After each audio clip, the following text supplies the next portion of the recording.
Quthbullapur Jeedimetla police station పరిధిలో ఈ నెల 21న రోడ్డు రోలర్ దొంగలించిన కేసులో 4 నిందితులను జీడిమెట్ల పోలీసులు అరెస్టు చేశారు. రోడ్డు మరమ్మతు పనులు జరిగే ప్రదేశాల్లో రోడ్డు రోలర్, చిన్న క్రేన్లు వంటి వాహనాలను దొంగలించి వాటిని స్క్రాప్ కింద మార్చి సొమ్ము చేసుకుంటున్నట్లుగా తెలిపారు. నిందితుల వద్ద డీసీఎంలో ఉన్న రోడ్డు రోలర్తో పాటు 2 భారీ క్రేన్లు, 4 సెల్ ఫోన్లు స్వాధీనం చేసుకున్నారు.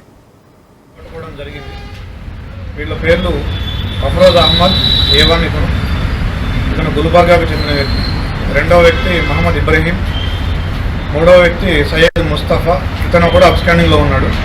తర్వాత వీళ్ళు ముగ్గురు ఒక టీం, ముస్తఫా, ఇబ్రహీం అండ్ అహ్మద్ పటేల్, ఈ ముగ్గురు టీము. ఇందులో ఇబ్రహీం అనే అతను స్క్రాప్ షాప్ ఉంది ఇక్కడికి. రోడ్ రోలర్స్ కానీ, డీసీఎంస్ కానీ, ట్రాలీస్ కానీ, పెద్ద వెహికల్స్ దొంగిలించి వాటిని స్క్రాప్గా చేసుకొని అమ్మే పనికి పాల్పడుతున్నారు. వీళ్ళకి సహకరించిన వాళ్ళు 2 ఉన్నారు. షేక్ అన్వర్, ఇతను డీసీఎం ఓనర్ కమ్ డ్రైవర్. అదేవిధంగా రామసత్యనారాయణ అని చెప్పేసి ఇతను ట్రైన్ ఓనర్ కమ్ ఆపరేటర్.